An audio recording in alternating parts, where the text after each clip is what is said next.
کہ ہم جو جمع ہوئے ہیں، یہاں جمع ہونے میں ایک ادنا سی ناگواری اور ہلکی سی مشقت کہ گرد و غبار کا جسموں پر آنا، چلنے پھرنے کی وجہ سے جسم پر غبار پڑ رہا ہے، اور پھر فضاؤں میں ہمارے غبار ہے، یہاں آسمان تلے بیٹھنے کی وجہ سے جسموں پر غبار پڑ رہا ہے، یہ ہلکی سی اس راستے کی ناگواری ہے۔ اس ناگواری کا انعام جو حدیث پاک میں اللہ کے رسول نے فرمایا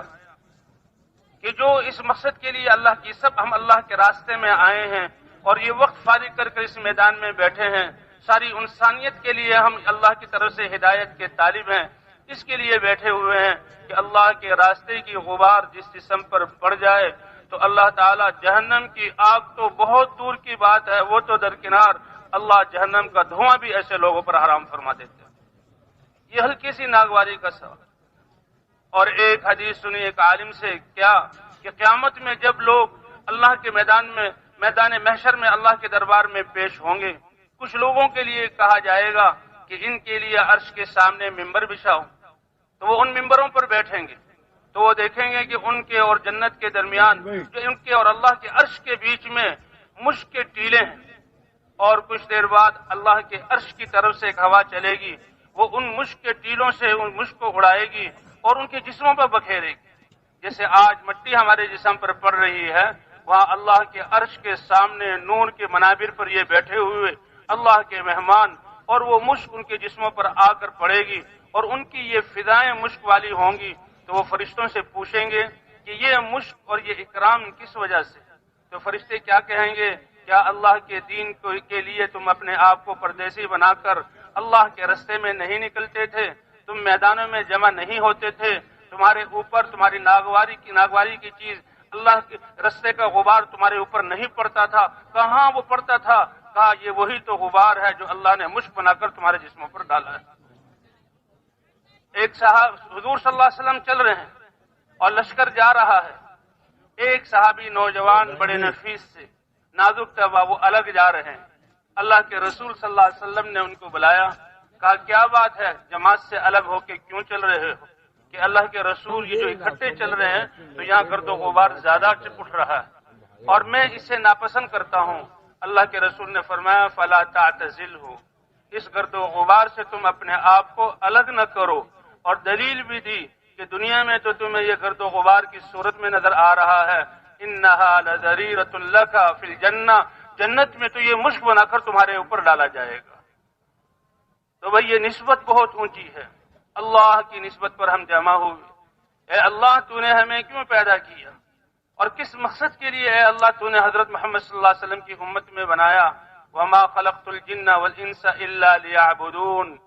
انسان اور جنات،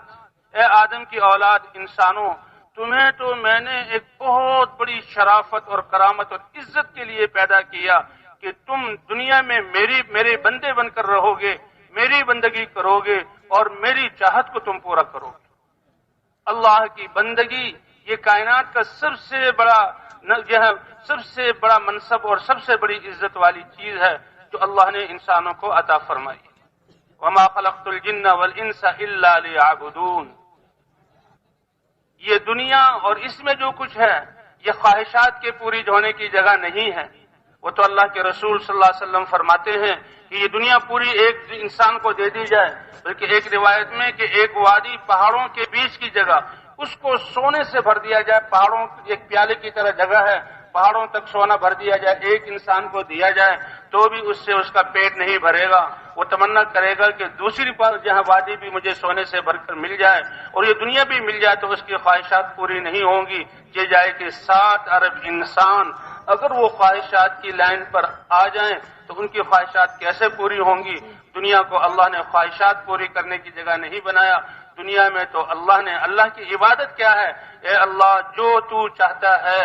اس تیری چاہت کو پورا کرنے کے لیے تیرے دیے ہوئے جسم اور تیرے دیے ہوئے اعضاء، تیری دی ہوئی صلاحیتیں اور تیری دی ہوئی زندگی کو ہم اے اللہ اس پر لگا دیں گے اور تیری چاہت کو پورا کریں گے۔ تو اللہ کیا فرماتے ہیں کہ جن لوگوں نے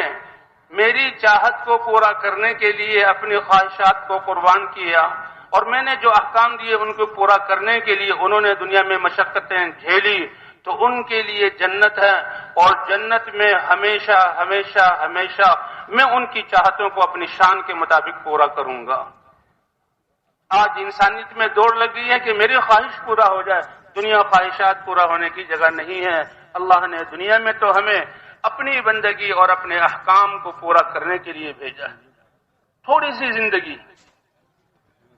پہلی امتوں کی عمریں بڑی ہوتی تھی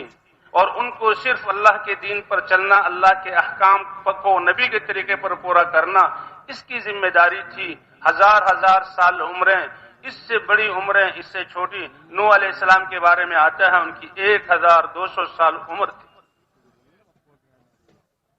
اور اسی طرح دوسرے انبیاء۔ لیکن اللہ حضور صلی اللہ علیہ وسلم کی امت، آپ صلی اللہ علیہ وسلم نے فرمایا اعمار امتی ما بین 60 و 70، میری امت کی عمریں عام طور پر 60 اور 70 کے درمیان ہوں گی، وَأَقَلُّهُم مَّن يَتَجَاوَزُ، اور ان میں سے کم ہوگا جو 60-70 سال سے آگے بڑھے گا۔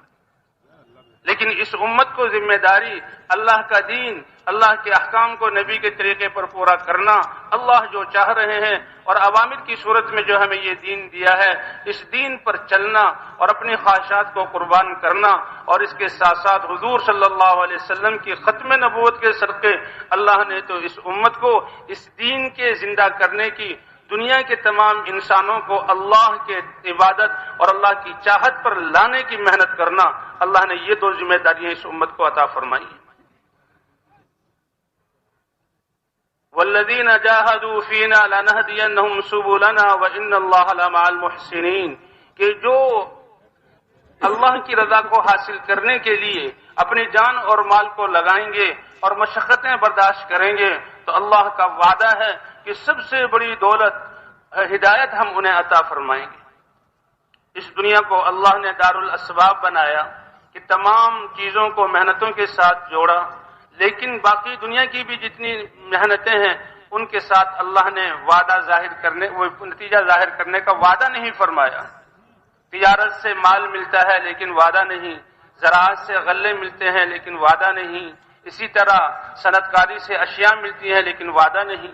اس لیے کتنے صنعت کار، کتنے تاجر اور کتنے زمیندار محنت کر کے نتیجہ کچھ ملتا نہیں، پریشان ہوتے ہیں اور روتے ہیں۔ لیکن ایک محنت ایسی ہے کہ اللہ تعالیٰ نے اس پر وعدہ کیا ہے کہ سب سے قیمتی دولت عطا فرمائیں گے، اور وہ محنت ہے جو حضور صلی اللہ علیہ وسلم لے کر آئے تھے۔ والذین جاہدوا فینا لنہدینہم سبلنا وان اللہ لمع المحسنین، کہ ہماری رضا کو حاصل کرنے کے لیے جو لوگ کوشش کریں گے، جان مال اور صلاحیتوں کو لگائیں گے اور جہاد کریں گے، تو ہم البتہ ضرور و ضرور ان کو اپنے ساری راہیں کی رہنمائی اور رہبری فرمائیں گے اور دکھلا دیں گے جو ہم تک پہنچانے والی۔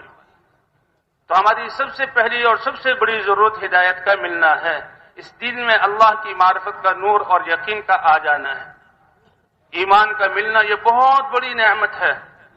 دنیا کی حکومتیں مل جائیں یہ بھی اللہ کی نعمت ہے، مال مل جائے یہ بھی اللہ کی نعمت ہے، رزق مل جائے یہ بھی اللہ کی نعمت ہے، لیکن یہ چھوٹی نعمتیں ہیں، اور یہ نعمتیں تو اللہ اپنے نہ ماننے والوں کو، اپنے نافرمانوں کو اور مقابلے میں آنے والوں کو بھی دے دیتے ہیں، اس کی کوئی حیثیت نہیں ہے۔ لیکن ایمان اور اعمال اور دین کی محنت یہ اللہ تعالیٰ ان لوگوں کو عطا فرماتے ہیں جن کو اللہ چنتے ہیں۔ ایمان کا ملنا یہ بڑی نعمت ہے، اللہ کے دین پر عمل کرنے کی توفیق مل جانا یہ بڑی نعمت ہے، ہدایت کا مل جانا یہ بڑی نعمت ہے، اور پھر ایسی محنت جس سے تمام انسانوں میں ہدایت آ جائے، اس کے لیے تو اس امت کا چناؤ ہوا ہے۔